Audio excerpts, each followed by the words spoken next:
네, 오늘은 성숙자반의 십계명의 그 가치와 의미에 대해서 다시 한번 확인해 보도록 하겠습니다. 출애굽기 10장 3절서부터 17절까지 나오는 십계명의 말씀인데요. 너는 나 외에는 다른 신들을 내게 두지 말라. 너를 위하여 새긴 우상을 만들지 말고 또 위로 하늘에 있는 것이나 아래로 땅에 있는 것이나 땅 아래 물속에 있는 것에 어떤 형상도 만들지 말며 그것들에게 절하지 말며 그것들을 섬기지 말라. 나 내 하나님 여호와는 질투하는 하나님인즉 나를 미워하는 자의 죄를 갚되 아버지로부터 아들에게로 3, 4대까지 이르게 하거니와 나를 사랑하고 내 계명을 지키는 자에게는 1000대까지 은혜를 베푸느니라. 너는 내 하나님 여호와의 이름을 망령되게 부르지 말라. 여호와는 그의 이름을 망령되게 부르는 자를 죄 없다 하지 아니하리라. 안식일을 기억하여 거룩하게 지키라. 엿새 동안은 힘써 내 모든 일을 행할 것이나 일곱째 날은 내 하나님 여호와의 안식일인즉 너나 내 아들이나 내 딸이나 내 남종이나 내 여종이나 내 가축이나 내 문 안에 머무는 객이라도 아무 일도 하지 말라. 이는 엿새 동안에 나 여호와가 하늘과 땅과 바다와 그 가운데 모든 것을 만들고 일곱째 날에 쉬었음이라. 그러므로 나 여호와가 안식일을 복되게 하여 그날을 거룩하게 하였느니라. 내 부모를 공경하라. 그리하면 내 하나님 여호와가 내게 준 땅에서 내 생명이 길리라. 살인하지 말라. 간음하지 말라. 도둑질하지 말라. 내 이웃에 대하여 거짓 증거하지 말라. 내 이웃의 집을 탐내지 말라. 내 이웃의 아내나 그의 남종이나 그의 여종이나 그의 소나 그의 낙이나 무릇 내 이웃의 소유를 탐내지 말라. 우리가 잘 알고 있는 십계명의 말씀이지만은 이 계명의 말씀에 대하여서 다시 한번 확인해 보아야 될 것들이 있습니다. 첫 번째 뭐냐라고 하게 되면은 십계명이 우리가 옛날 구약 성경에 있는 계명이고 예수님께서 십계명을 향하여서 하나님 사랑, 이웃 사랑으로 요약해 주셨으면 그만이지 지금 내에 와서도 또 지켜야 되는가라고 하는 의문과 반문을 갖게 되는데, 그러한 반문을 하기 전에 이 십계명이 어떻게 우리 가운데 주어지고 또 우리가 어떻게 가치를 두고 살아야 되는가라고 하는 것을 확인해 보자라고 하는 것입니다. 첫 번째, 하나님께서 친히 기록하신 돌판의 말씀을 모세에게 주었다는 사실입니다. 친히라고 하는 말 기억하시기 바랍니다. 출애굽기 24장 12절 말씀입니다. 여호와께서 모세에게 이르시되 너는 산에 올라 내게로 와서 거기 있으라. 내가 그들을 가르치도록 내가 율법과 계명을 친히 기록한 돌판을 내게 주리라. 이 말씀 그대로 하나님이 직접 친히 기록하시게 되었던 말씀이라고 하는 것이죠. 그러니 구약이든 신약이든 하나님이 예언자를 통하여서 혹은 제사장이나 탁월한 그러한 하나님의 사람들의 신앙 고백을 통하여 간접적으로 들려준 말씀이 아니라 직접적으로 우리에게 기록하여서 들려주시고 허락하여 주셨던 말씀이기 때문에 우리가 그것을 더 소중히 여겨야 된다라고 하는 것입니다. 다시 표현하게 되면 그 다음 설명에도 있는 것처럼 돌판의 글이라고 하는 것, 십계명이라고 하는 것은 하나님께서 친히 기록한 것이다 라고 하는 것입니다. 34장 1절 그리고 28절 한번 보실까요? 내가 깨뜨린 처음 판에 있던 말을 내가 그 판에 쓰리니 모세가 여호와와 함께 40일 40야를 거기 있으면서도 떡도 먹지 아니하고 물도 마시지 아니하였으며 여호와께서는 언약의 말씀 곧 십계명을 그 돌에 기록하셨더라. 예. 출애굽기 34장이면 그 배경을 아시겠죠? 이스라엘 백성들이 모세가 돌판의 말씀을 갖고 내려오게 되니 우상 숭배를 하며 해괴망측한 짓을 하고 있게 되었을 때 하나님 모세가 낙심하게 되어서 돌판의 말씀이 깨져버리게 되었지만은 다시금 그를 부르셔서 두 번째 돌판의 말씀을 주셨는데 남겨지게 되었던 두 번째 돌판의 말씀도 하나님이 친히 기록하셨다라고 하는 것이 이 성경에 기록되어져 있는 것입니다. 석공이 아닌 이상 돌판을 누가 함께 이렇게 쉽게 생기겠습니까? 그런데 하나님이 기록해 주셨기 때문에 남겨졌다라고 하는 것입니다. 두 번째로는 십계명은 하나님께서 우리와 세우신 언약이라고 하는 것입니다. 이것은 40년이 지난 다음에 광야 2세대가 고백하게 되었던 그러한 내용이라고 하는 것입니다. 자, 신명기 5장 1절서부터 3절까지의 말씀입니다. 모세가 온 이스라엘을 불러 그들에게 이르되 이스라엘아 오늘 내가 너희의 귀에 말하는 규례와 법도를 듣고 그것을 외우며 지켜 행하라. 우리 하나님 여호와께서 호렙산에서 우리와 언약을 세우셨나니 이 언약은 여호와께서 우리 조상들과 세우신 것이 아니요 오늘 여기 살아있는 우리 곧 우리와 세우신 것이라. 광야에 있던 이 광야 1세들에게 주셨던 말씀이 아니라 오늘 여기 우리와에게 주셨던 말씀이다 라고 이렇게 3절에 보게 되면은 분명하게 말씀하여 주고 있는 것입니다.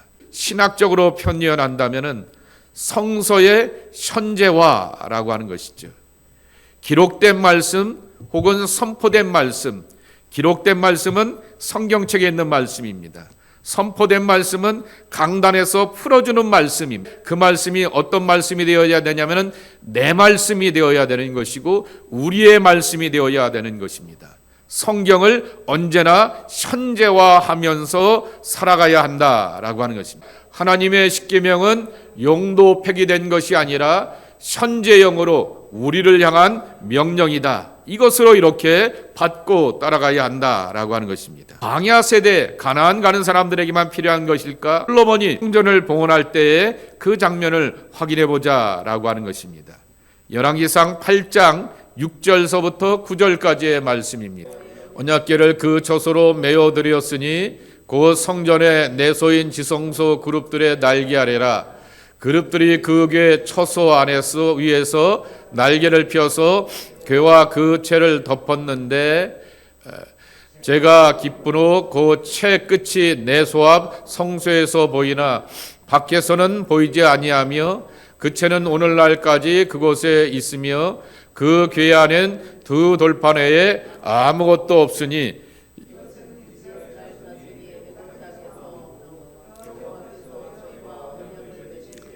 모세와 호렙에게 그 안에 넣은 것이더라 그랬습니다. 예, 말하는 그 말씀에 보게 되면은 9절에 보게 되면 그 궤 안에 그랬습니다. 그 궤는 무슨 궤요?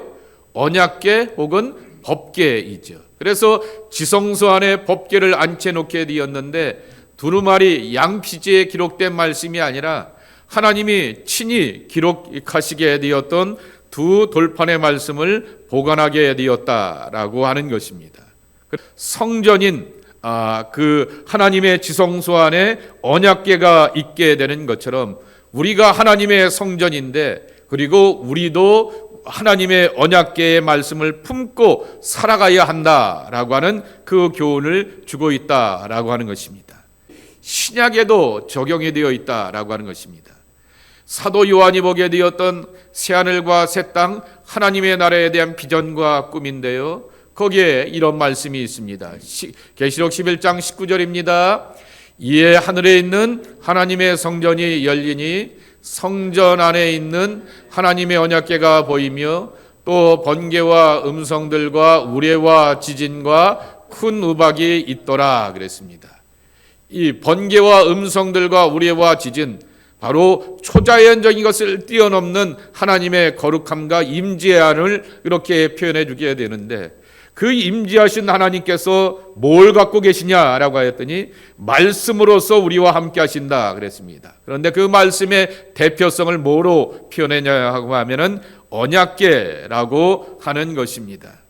우리가 하나님 나라에 이를 때까지 십계명은 우리 안에 반드시 있어야 될 하나님의 절대적인 명령인 것을 가르쳐 준다라고 하는 것입니다.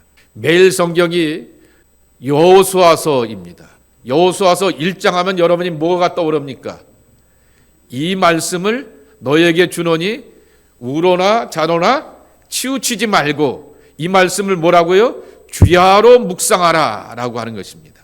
우리가 잘 아시는 것처럼 여호수아하게 되면은 굉장히 카리스마도 있고 용맹함도 있게 되고 열심도 있는 사람입니다. 그 열심과 충성스러움과 우직함 때문에 그가 모세의 대를 이어서 젊은 지도자께 이렇게 사역을 감당하고 영도자의 역할을 한다라고 하는 것에 대하여서 우리가 충분히 말 그대로 우리가 하나님이 뽑으신 분이지만은 우리가 봐도 퀄리파이가 된 사람이라고 그렇게 확인할 수 있게 됩니다. 근데 하나님께서 그 여호수아가 뽑히고 선택받은 사람이었지만은 그에게 신신당부하는 것은 하나님의 말씀을 주야로 묵상하라라고 하는 것입니다. 왜 그랬을까요? 그 하나님의 말씀 안에서 깨달음이 있게 되고 하나님의 말씀 가운데서 감동이 있게 되고 하나님의 말씀 가운데서 지도자가 되게 되면 뭐가 필요합니까? 분별력과 판단이 필요하는데 옳은 판단, 하나님이 기뻐하시고 백성들이 안심할 수 있는 그 판단을 위하여서 주야로 묵상하라 라고 하는 것을 신신당부하죠. 그러지 못하게 되면은 우러러도 치우칠 수 있고 좌로도 치울 수도 있다라고 하는 것입니다. 그러기에 우리에게 있어서 말씀이 얼마나 중요한가, 계명이 얼마나 중요한가라고 하는 것을 잊지 말아야 하겠다라고 하는 것입니다. 자, 왜 두 번째로 십계명이 중요한 이유는 무엇일까라고 하는 것입니다. 십계명이 중요한 이유 첫 번째입니다. 죄와 사망에 빠져 있던 인간을 하나님께서 불러 구원하여 주셨기 때문에 여전히 죄의 유혹이 있게 되고요, 사단이 이 땅에서 우리의 삶을 향하여서 존재하면서 공격하고 있고 유혹하고 있기 때문에 우리는 그것을 이겨내기 위하여서 하나님의 말씀이 필요하고 그 말씀 안에서 이거는 해, 이것은 하지 마라 라고 하는 절대적인 명령 가운데서 살아가야 한다라고 하는 것입니다. 십계명은 이집트의 노예에 지나지 않던 이스라엘 백성들을 하나님의 백성으로 부르신 하나님께서 주신 계명이기 때문에 중요하다라고 하는 것입니다. 그들은 원래 이집트의 노예였다라고 하는 것이죠. 그 말은 신분이 천하다, 사회적으로 이렇게 아주 형편없고 보잘것없는 사람이다라고 하는 것이 아니라 준비되지 않은 삶이었고 약자였다라고 하는 것이죠. 이집트의 노예에 지나지 않았다라고 하는 말은 그렇게 우리가 해방이 되고 새 나라와 새 조국을 건설하게 되면 이런 비전과 꿈을 가지고서 이렇게 나라를 이끌어 갑시다, 하나님은 이렇게 믿어봅시다, 전혀 그런 것이 없었기 때문에 하나님께서 그들에게 계명으로 절대적인 명령 가운데서 주셨던 이유가 있다라고 하는 것입니다. 영적 본질과 신분이 바뀐 우리는 그 신분에 맞는 삶을 살아야 되는데 그 계명과 원칙이 바로 십계명이다. 이 영적인 본질과 신분이 바뀌어가게 되었을 때 그것을 철저하게 원칙적으로 지켜갈 수 있도록 우리에게 주신 말씀이 십계명의 말씀이다라고 하는 것입니다. 두 번째로는 십계명이 왜 중요한가라고 하는 것이죠. 그것은 바로 하나님 사랑, 이웃 사랑의 구체적인 내용들을 확인시켜주기 때문이다라고 하는 것입니다. 예수님께서 이것을 이렇게 요약하여서 정리하여 주셨습니다. 예수께서 이르시되 내 마음을 다하고 목숨을 다하고 뜻을 다하여 주 너의 하나님을 사랑하라 하셨으니 이것이 크고 첫째 되는 계명이요 둘째도 그와 같으니 내 이웃을 내 자신같이 사랑하라 하셨으니 이 두 계명이 온 율법과 선지자의 강령이니라. 이것이 선지자의 율법과 강령, 즉 성경의 핵심이다라고 예수님께서 교통정리해 주셨다라고 하는 거죠. 그거 쓸모없어, 폐기된 거야 라고 예수님 말씀하신 적 없다라고 하는 것이죠. 바로 율법과 선지자의 강령 핵심이 바로 여기 있다라고 하는 것입니다. 십계명의 내용을 금방 예수님의 말씀을 따라서 두 가지로 이렇게 구분해서 볼 수가 있습니다. 첫 번째 돌판을 우리는 첫 번째서부터 네 번째 계명을 하나님 사랑이라고 이렇게 말할 수 있을 것입니다. 그래서 첫 번째 돌판에 기록된 네 가지 계명은 하나님의 사랑에 대한 계명이다라고 하는 것입니다. 하나님이 유일한 신임을 믿고 알고 섬기라라고 하는 것입니다. 유일하다라고 하는 얘기는 구약 성경을 보면서 우리가 비교로 하지 않습니까?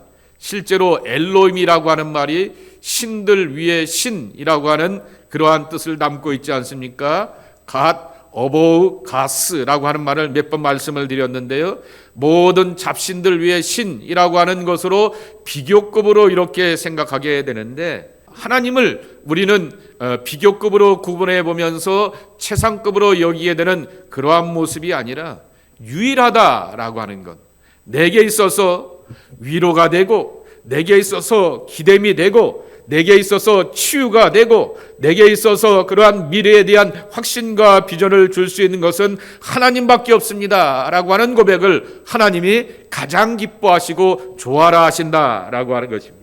다른 것들을 미리미리 생각해 놓고 또 여분이 있게 되어 놓고 내 삶에 A안, B안, C안, D안이 있어 놓은 다음에 하나님 A안을 축복해 주세요. 안 되니까 B안 내놓고 C안 내놓고 D안 내놓은 다음에 하나님 내가 이렇게 내 삶을 향하여서 철저하게 준비해 놓았습니다 라고 할 때 사람들이 보게 되면은 굉장히 그 사람 명석하고 영악하고 자기 앞가름 잘하는 사람이라 이렇게 말할 수 있게 되지만은, 하나님이 우리에게 원하는 것은 때로는 삶의 A안이 무너진다 할지라도 내가 너의 삶을 너의 A안보다 B안보다 더 귀하고 좋게 내 식대로 인도해 줄게 라고 하는 것에 대한 믿음과 고백을 가지고서 하나님밖에 없습니다 라고 하는 그 고백을 하나님이 가장 좋아한다 라고 하는 것입니다. 유일신 신앙이라고 하는 것은 그러한 신앙이라고 하는 것입니다. 세 번째 이야기, 이재철 목사님 이 말은 오늘날 교회가 이렇게 타락하고 기독교 신앙이 엉뚱한 것으로 왜곡이 되어 있을 때 우리가 우리 자신에게 물어봐야 될 내용 가운데 하나인데요. 참 좋은 말씀입니다. 인간들이 굳이 하나님의 형상을 만드는 이유는 스스로 부패할 때, 곧 영적으로 부패할 때이다 라고 하는 것입니다. 어떠한 형상들을 만들어 놓게 되고 개념들을 만들어 놓게 되고 어떠한 것을 향하여서 굴복하게 만들어 놓게 되었을 때 그것은 바로 기독교 신앙이 아닌 것일 뿐만 아니라 그만큼 시대가 타락하게 되었고 내가 거기에 어떠한 기댐이 있거나 호기심이 있거나 관심이 있다라고 하게 되면은 나 자신에 대하여서 솔직하게 한번 물어보아야 한다라고 하는 것입니다. 유명한 그 선언이 있지 않습니까? Wait without idol입니다. 우상 없이 기다리라 라고 하는 것입니다. 내 마음에 어떠한 형상들을 만들어 놓고 소망을 가져버리려고 하는 것이 아니라 바로 아무런 그러한 형상 없이 하나님이 하나님의 식대로 방식대로 하나님의 계획과 선하심을 따라서 우리의 삶을 이끌어 가실 것이다 라고 하는 그 기대치와 소망을 가지고서 나가는 것이 중요하다라고 하는 것입니다. 두 번째입니다. 두 번째 돌파는 우리가 잘 아시는 것처럼 사람됨의 이야기인 것입니다. 그것을 사람 사랑이라 이렇게 말할 수 있게 되는데요. 우리가 믿는 주님께서는 사람의 생명을 당신과 동일시하는 분이다 라고 하는 거죠. 그래서 사람으로 오셨고 한 영혼이 온천하보다 귀하다라고 그렇게 말씀하여 주셨다라고 하는 것입니다. 예수님께서 우리를 심판하시는 근거는 오직 나의 행동, 하나님의 말씀과 행동을 따라서 사는 모습인 것인데, 우리가 심판받는 근거 가운데 하나는 얼마나 다 잘 하나님을 믿었는가라고 하는 것도 있지만은, 우리가 송구영신 예배 때 마태복음 25장 말씀에도 있는 것처럼 내 주변에 있는 사람들을 향하여서 어떻게 여겼는가라고 하는 것을 향하여서 보게 되었을 때라고 하는 것이죠. 사람 사랑하는 것, 그것이 바로 내가 하나님 앞에서 판단받고 심판받는 근거가 된다라고 하는 사실을 기억하며 놓치지 말아야 하겠다라고 하는 것입니다. 결론입니다.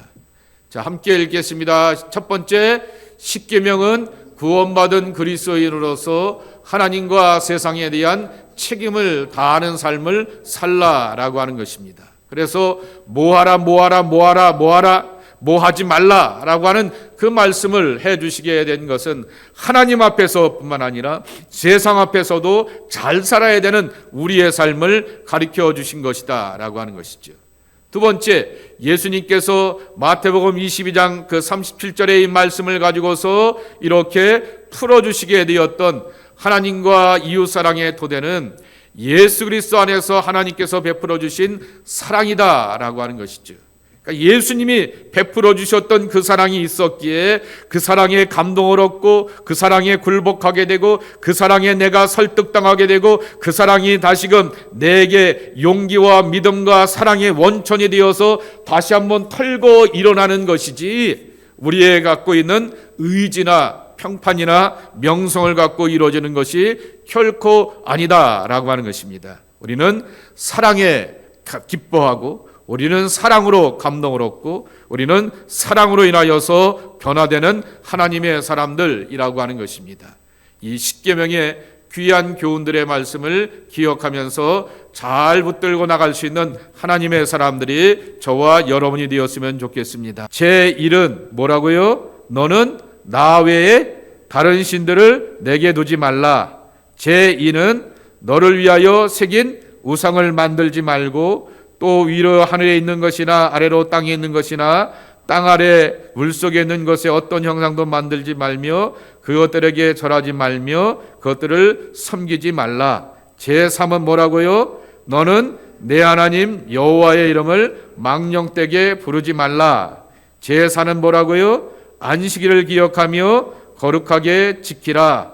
제5는 내 부모를 공경하라. 제6은 살인하지 말라. 제7은 간음하지 말라. 제8은 도둑질하지 말라. 제9는 내 이웃에 대하여 거짓 증거하지 말라. 제10은 내 이웃의 집을 탐내지 말라 라고 이렇게 말씀하여 주셨습니다. 하나님 앞에서 건강한 신앙인으로서 사람들 앞에서 건강한 삶을 살아갈 수 있는 우리 모두가 되게 하여 주옵소서. 그렇게 본질적인 믿음과 삶을 지켜나가는 하나님의 사람들 되게 하여 주옵소서. 우리 함께 간절한 마음으로 우리 자신의 신앙과 삶을 돌아보며 성숙함으로 나가기 위하여서 기도하는 시간을 갖도록 하겠습니다. 기도합니다. 또 함께 기도할 것은 새해 모든 주의 일꾼들이 충성을 다할 수 있도록 위해서 기도해 주시기 바랍니다. 부족한 종 그리고 또 모든 교육자들 주신 사명과 본분 감당하며 맡겨진 그 믿음의 자리를 잘 지켜나갈 수 있도록 우리 장로님들을 위해서 기도해 주시고 각 부서의 부서장들을 위해서 기도해 주시고 또 이렇게 때마다 일마 절기마다 행해야 될 모든 사역들이 하나님 기름 부어 주시옵시고 어린아이들도 은혜 받게 하시고 또한 자녀들 중고등부 청년부의 자녀들도 은혜 받게 하시고 어른들도 은혜 받게 하여 주시고 말씀의 사람이 되게 하옵소서. 기도의 사람이 되게 하옵소서. 예배의 사람이 되게 하옵소서. 찬송의 사람이 되게 하옵소서. 묵상의 사람이 되게 하옵소서. 다른 말로 표현하면 경건의 사람이 되고 그러한 신앙의 영성의 기본과 틀을 잘 갖출 수 있는 믿음의 사람들이 되게 하여 주옵소서. 그래서 흔들림이 없이 흔들림 많은 풍파 많은 세상 가운데서 흔들림이 없는 귀한 삶을 살아가는 하나님의 자녀들이 되어야 하겠습니다. 그러한 우리의 강림의 식구들이 되기 위해서 함께 기도해 주시길 바라고 올 한 해의 모든 나의 본분과 사명들을 위해서 하나님 충성을 다하겠습니다라고 하는 그러한 고백을 가지고 함께 기도하는 이 시간 되었으면 좋겠습니다. 기도하겠습니다. 우리 환자들을 위해서 기도해 주시기 바랍니다. 김수부 성도님 써니브룩의 호스피스 병동으로 가게 되었는데 이제 마지막 액을 기다리고 계십니다. 평강과 소망으로 나아갈 수 있게 하시고 자녀들이 이태리에 있고 이 버팔로에 있고 한국에 있고 그래서 멀리 떨어져 있습니다. 근데 또 그 자녀들과 좋은 관계 속에서 화해하며 마지막을 맞이할 수 있도록 위해서 기도해 주시기를 바랍니다. 그래서 천국의 소망을 가지라고 제가 그렇게 기도하고 또 입술로 이렇게 고백하기는 아멘 아멘 하게 되었는데 자녀들과의 이러한 어려움들도 잘 극복하면서 화목할 수 있도록 위에서 기도해 주시기 바라고요. 또 여러 이렇게 질병으로 이렇게 고통 중에 있는 성도들이 있는 것을 기억하게 됩니다.